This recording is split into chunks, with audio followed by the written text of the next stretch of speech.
In 1996 in Atlanta, all the buzz, all the talk was about the Olympics in our city. But 2 years later, 1998, all the buzz and the talk in the diners and the water cooler was about Tom Wolfe's new book, A Man in Full. It was fiction, but about an Atlanta man. And all the speculation around town is which Atlanta man might have this have been based on, or which 2 or 3 might have been combined to put together as a model for this character in the novel. Well, after church, I hope you will tell me your guesses. I've got a few of my own. But nearly 10 years earlier, did you read Tom Wolfe's first novel, Bonfire of the Vanities? Similar writing style, but this time the main character was not a big shot in Atlanta, but a big shot in New York. A Wall Street bond salesman who was enjoying just one success after another. And Wolfe describes him saying, he was part of the pulverizing might of Pierce and Pierce, masters of the universe, to risk $6 billion in one afternoon to make 2 ticks, 6.25 cents per $100, and then to make 4 ticks. 4 ticks, the audacity. The audacity. Was there any more exciting power on the face of the earth? Well, perhaps Sherman McCoy is the real name of the man in our parable today. The farmer in our parable seems to be made of the same stuff, the big shot, the master of the universe. But before I get to the parable about the master of the universe, let me tell about the first little story where a man comes up to Jesus to help negotiate his greed. It's his brother's greed on the family inheritance and his greed to want more of it. Teacher, tell my brother to divide the family inheritance with me, but negotiating greed is not going to be part of Jesus' day. Friend, who set me to be judge, arbitrator over you? Take care. Be on guard against all kinds of greed, for one's life does not consist in the abundance of possessions. And then he tells this parable about Mr. Master of the universe. When the man's land produced abundantly, it created a real problem for the rich man. What do I do with all of this extra?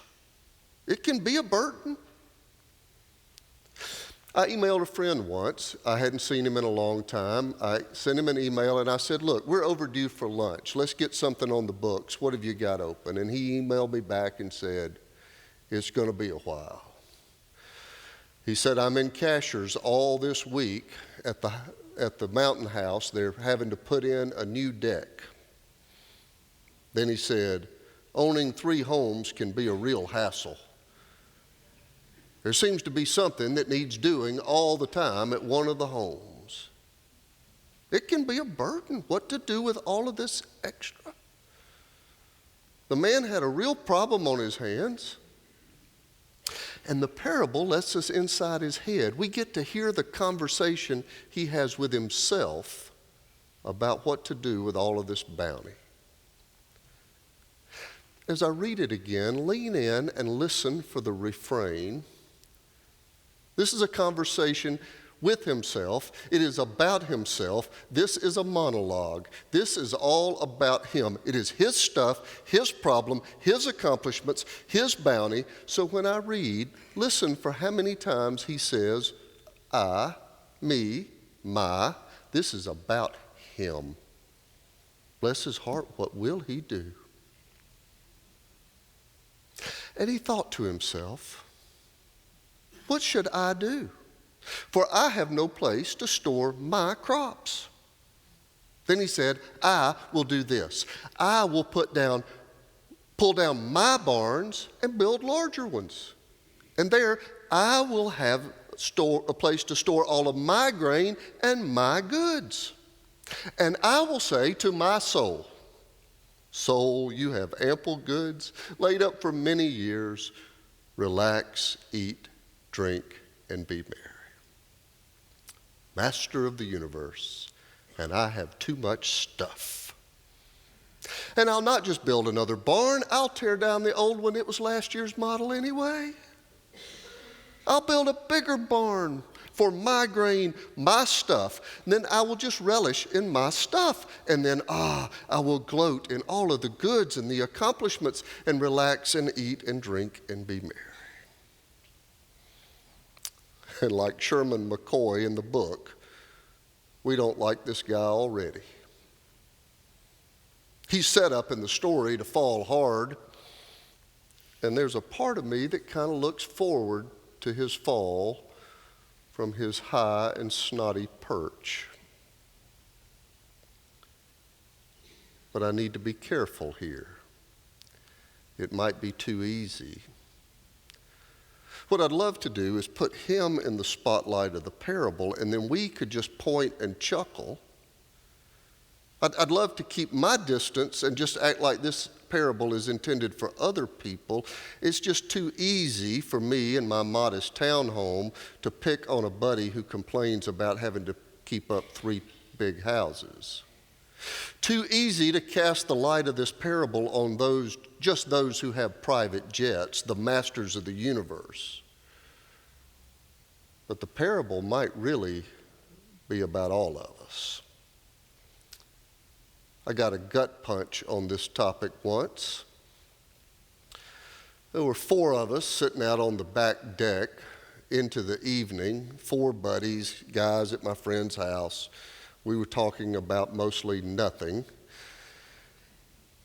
And then I don't even know what prompted the conversation. The conversation got to this topic, this wasteful, outrageous lifestyle of the ultra-rich. We're doing what we're talking about here, showing our disdain for the excessive lifestyles and all that. When one of my friends got honest with the group, and it stopped all of us a little short. He said, you know what? The truth is, I live in the most expensive home I can afford, and it's more house than we need. So what's really the difference between me and them? They just make more money. Ouch. By degree, my lifestyle is rather extravagant too. So maybe this parable was intended for all of us. It'd be fair for you to push back and say, look, there is nothing wrong with earning lots of money. There's nothing wrong with putting back for emergencies. Nobody in their right mind doesn't store up some in the barn. It'd be prudent to do that, right? We should put some grain away in the barn. In fact, the Bible tells us to store up for a rainy day.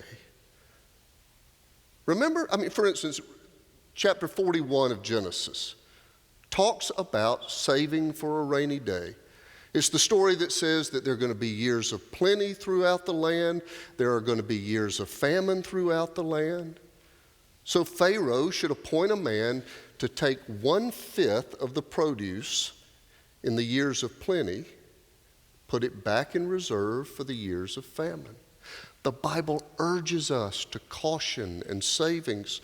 So surely this parable of Jesus isn't telling us to not save up for a rainy day. That would be silly. Well, if that's what's going on in your mind, I agree. And those of you who have saved for a rainy day, good. Melissa and I have even talked about getting us one of those savings accounts. It looks like such a great idea. Then why does God say to the man in the parable, who's taken his excess profit, stored it in bigger barns, why does God say, you fool? That's rather strong language for a man who hasn't hurt anybody and just opened a savings account for his extra grain. I like the way the commentary writer says it. He says that the man's soul has been bankrupted by his balance sheet. Isn't that well said? Here's the dilemma. If it's okay to save for a rainy day, and this guy just happened to have a great year, what's wrong with what he did, and why does God call him a fool? Well, let's look more closely at the parable, and especially the first line, to see how this guy's soul was bankrupted by his balance sheet. The land of the rich man produced abundantly. And he thought to himself, what should I do, for I have no place to store my crops? The parable says that the land of the man produced abundantly. It was God's bounty. It was God's provision. It was the rich man's miracle to manage, but the land produced abundantly, not the man. Yet his response to God's miracle, God's providing, what should I do? I have no place to store my crops. When accumulations create a focus on self, my stuff, my grain, my crops, my house, my portfolio, my inheritance, my assets, then you are at risk of having your balance sheet bankrupt your soul. The master of the universe talks to himself, plans for himself, congratulates himself, and God calls him a fool. Not because he makes or saves money, but because he is so caught up in himself that he thinks he did it, and all the balance, all of the bounty is intended for his self-indulgence. Relax, eat, drink, be merry. Now, I know some people who make and bank a lot of money, who are the most grateful and gracious and generous people on the planet. And I know some other people who make very little in comparison and are completely self-absorbed.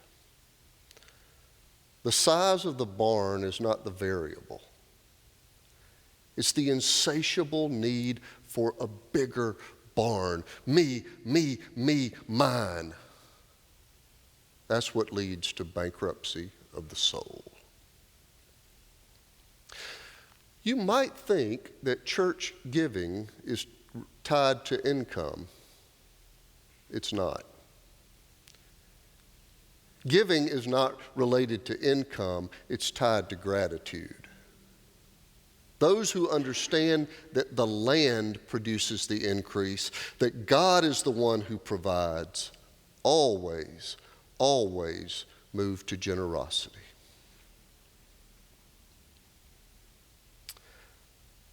I am honored that some of you have trusted me with holy secrets, intimate things that just needed to be held in trust by someone you feel comfortable to confide in. And I have no more sacred responsibility as your pastor. But I have been particularly moved by the confidence of the mature saints of this church who have said to me, I want to talk with you about how to give away my money. I have too much. I can do anything I want to do. I've got some grain set aside in a barn for a rainy day, and I still have more. Can we talk about the places where that money could do some real good? I've seen it. It's not that uncommon among the most mature and the most generous.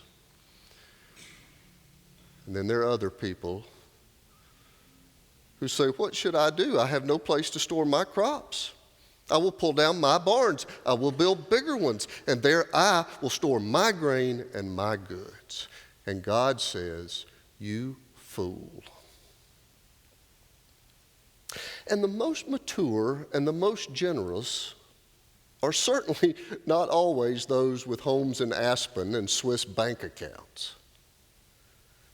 You know that Melissa and I grew up in Doraville and attended the little First Baptist Church there. It was mostly populated by the employees of the General Motors plant across the street. And one Sunday morning, the buzz all around church was about Emily's new car. Now, I've changed her name for the sermon, but Emily worked part-time at the church for the most modest wages, and to get to church, she would either catch a ride with a friend or she'd ride the bus. But on this Sunday, Emily drove up in a car of her own. One of the church members had an aunt to die, left him a perfectly good Impala. But he already had a car, had one he liked. So he went to the pastor and said, I have a car.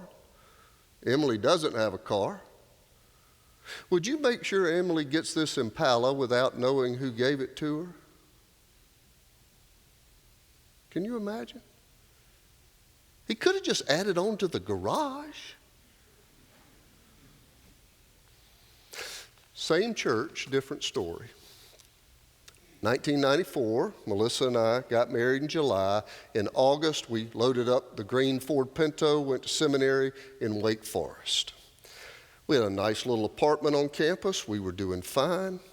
One day, there's a knock on the door. Melissa opens up. There's a man with a big panel truck saying, I'm here to install your new washing machine. Melissa said, we didn't buy a new washing machine. He said, I've got the paperwork right here. Somebody has bought you a washing machine.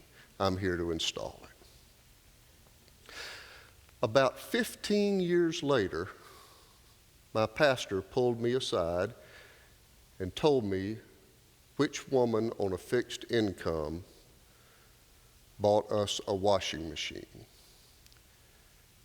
She came to him and said, Doc and Melissa are preparing for ministry, and I just can't stand the thought that they have to go every week to the laundromat.